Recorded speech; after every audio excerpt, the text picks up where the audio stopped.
my personal thanks, and I think all the committee members' thanks, for what our law enforcement officials do on a daily basis. They truly are protecting and serving the communities which they live in.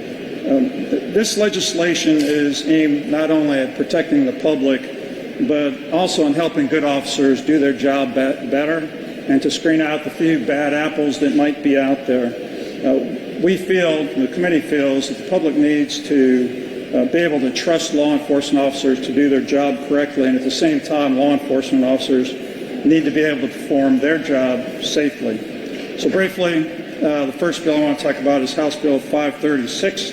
That's called a duty to intervene, and that creates an affirmative action on the part of North Carolina law enforcement officers to actively intervene and report excessive use of force by another law enforcement officer. As I mentioned earlier, there are some departments who already have this as a policy. We felt it was important to make this as a state law. Not only do they have a duty to intervene, but they have a duty to report an excessive use of force up the chain of command, if you will, to make sure that things just don't go unreported. It has to be reported within 72 hours. That passed the House 117-0 last week.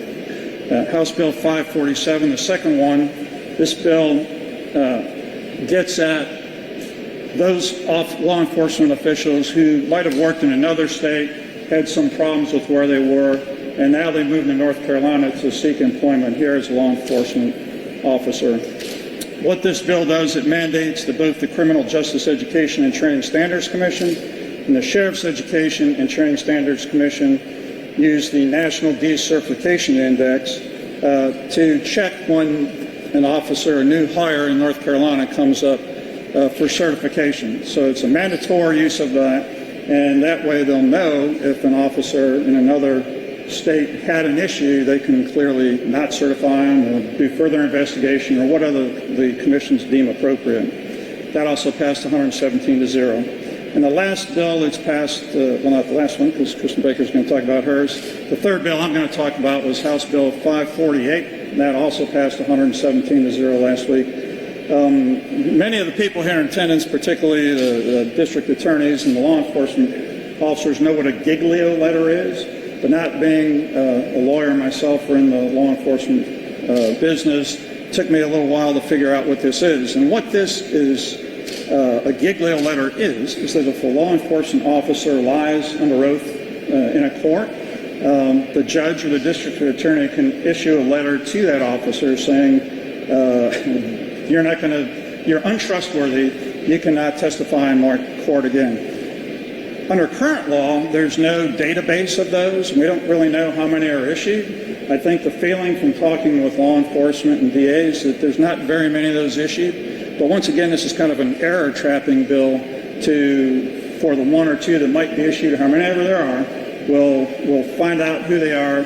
What the bill does is it mandates that the issuing person, the judge or the DA, send a copy of those to both of the certification commissions, as well as giving the officer who received one.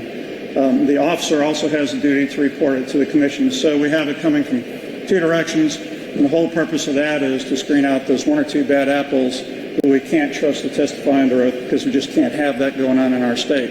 And keeping that in a statewide database, we'll know from here on out, A, if it is a problem, which my personal feeling is it's not a big problem, but we want to make sure that we can do everything to keep the public, to build the public's trust in what we're doing, not only on the streets as law enforcement officers, but also in our courts, and so they can have great faith that we're doing the right things. That's what I'd like to talk about. I'll be followed by Representative Kristen Baker to speak about the bill that she got passed.